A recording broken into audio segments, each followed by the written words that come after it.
السلام علیکم پیارے بچوں، کیسے ہیں آپ سب؟ آج ہم اپنا سبق نمبر 5 استاد جی کا مطالعہ کریں گے، جو کہ صفحہ نمبر 24 پر ہے۔ سورج آگ برسا رہا تھا۔ لو کے تھپیڑوں سے وقاص کو گھبراہٹ کا احساس ہو رہا تھا۔ اس کے ہونٹ خشک ہو رہے تھے۔ وہ زبان کی مدد سے بار بار اپنے خشک ہونٹوں کو تر کرنے کی کوشش کر رہا تھا۔ یہ ایک سرکاری بینک تھا۔ اس بینک کی دوسری منزل پر تعمیراتی کام جاری تھا۔ وقاص اینٹیں ڈھونے پر مقرر ایک ادنیٰ سا مزدور تھا۔ اس وقت بھی وہ اپنے سر پر اینٹوں کا بوجھ لادے سیڑھیوں کے ذریعے سے دوسری منزل تک پہنچانے کی کوشش کر رہا تھا۔ اس کا لباس پھٹا پرانا تھا۔ پاؤں میں موجود جوتوں کے تلوں میں سوراخ تھے، جس کی وجہ سے راستے میں بکھری کنکریاں اسے تکلیف دے رہی تھیں۔ اتنی مشقت کرنے کے بعد بھی اسے بس اتنی ہی اجرت مل پاتی تھی کہ وہ روزمرہ زندگی میں دال دلیے کے علاوہ کوئی دوسرا خواب دیکھنے کے قابل نہیں تھا۔ وہ کولو کے بیل کی مانند ایک ہی جگہ پر چکر لگا لگا کر اپنی زندگی برباد کرنے پر مجبور تھا۔ پھیرا لگانے کے بعد وقاص نیچے آیا اور پھر اینٹوں والی گھوڑی کے پاس رک کر دم لینے لگا۔ ایسے میں اس نے دیکھا کہ ایک بزرگ اسے تاڑ رہا ہے۔ ایک لمحے کے لیے وہ گھبرا گیا اور سوچنے لگا، کہیں یہ انتظامیہ کا آدمی نہ ہو۔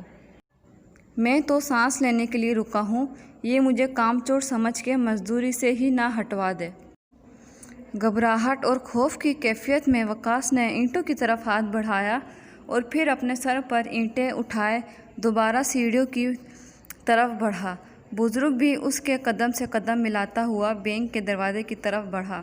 وقاص نے سکون کا سانس لیا، کیونکہ بزرگ آدمی کے حوالے سے اس کی سوچ غلط تھی۔ وہ بزرگ تو ریٹائرمنٹ کے بعد بینک سے اپنی پینشن کی مد میں تنخواہ لینے آیا تھا۔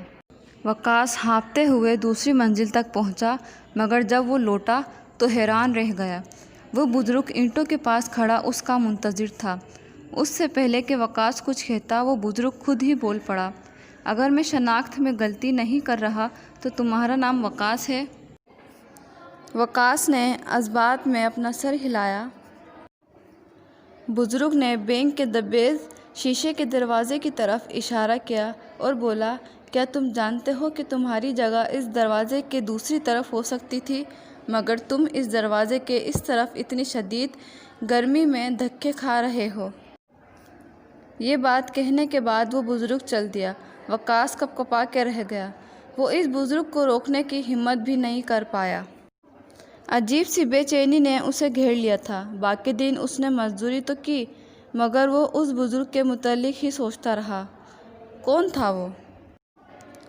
شام کو چھٹی کے بعد وہ جب گھر واپس لوٹا تو تب بھی وہ گہری سوچ میں ڈوبا ہوا تھا۔ وہ آرام کرنے کے لیے بان کی چارپائی پہ لیٹ گیا۔ کون تھا وہ؟ آخر کون تھا وہ؟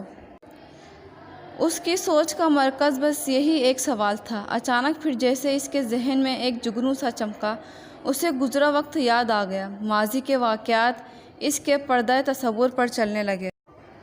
وقاص، آج پھر تم اسکول دیر سے آئے ہو؟ استاد جی پوچھ رہے تھے۔ وقاص بہانے بنانے لگا۔ استاد جی نے پھر پوچھا، وقاص ہوم ورک کیوں نہیں کیا؟ سر وقاص پھر سے بہانے بنانے لگا۔ دراصل وقاص کا پڑھائی میں دل نہیں لگتا تھا۔ اپنے ہی جیسے دوستوں کے ساتھ آوارہ گردی کرنا اسے پسند تھا۔ وہ روزانہ اسکول سے بھاگ جاتا۔ استاد جی کا روزانہ خبردار کرنا اسے بالکل پسند نہ تھا۔ اس کی ہٹ دھرمی دیکھتے ہوئے ایک دن استاد جی بولے، وقاص بیٹا، تعلیم سے غفلت ایک روز تمہیں برباد کر دے گی۔ آج وقت تمہارے تعاقب میں ہے۔ ایک وقت آئے گا جب تم وقت کا تعاقب کرنا چاہو گے مگر نہیں کر پاؤ گے۔ وقاص استاد جی کی بات سمجھے بغیر جلدی سے بولا، استاد جی، تعلیم کا فائدہ ہی کیا ہے؟ میرا باپ مزدور ہے، میں بھی مزدوری کر لوں گا۔ یہ سن کر استاد جی سرد آہ بھر کے رہ گئے اور پھر تعصب سے بولے، یہ دھوپ اور چھاؤں کا فرق ہے، ابھی تم اس فرق کو نہیں سمجھ پاؤ گے۔ ایک وقت آئے گا جب تم اس فرق کو سمجھ لو گے، مگر میں ڈرتا ہوں کہ تب تک بہت دیر ہو چکی ہوگی۔ چند روز بعد وقاص اسکول سے ایسا بھاگا کہ پھر کبھی لوٹ کے واپس نہیں آیا۔ وہ اپنے باپ کے ساتھ مزدوری کرنے لگا۔ کتابوں کی جگہ اینٹوں نے لے لی تھی۔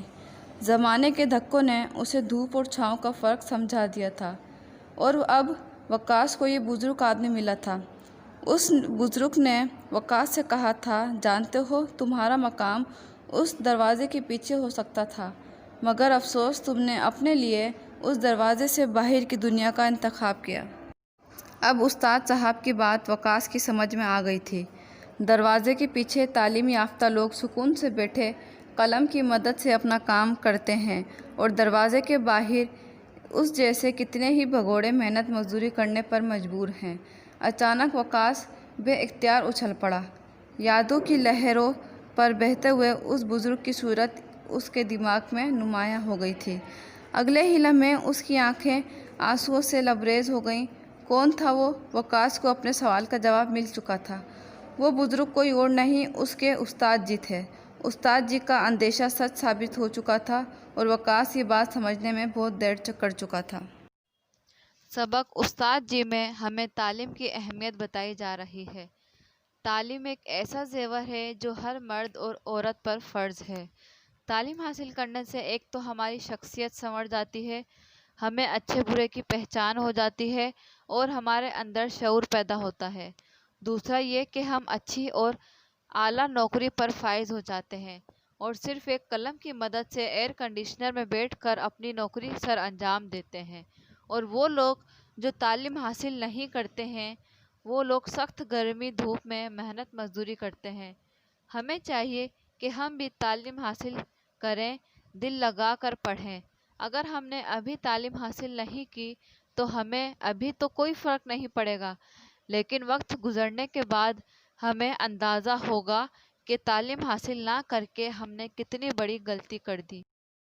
پیارے بچوں، اب آپ کا کام یہ ہے، سبق کی مدد سے آپ ان تمام سوالات کے جوابات لکھیں گے۔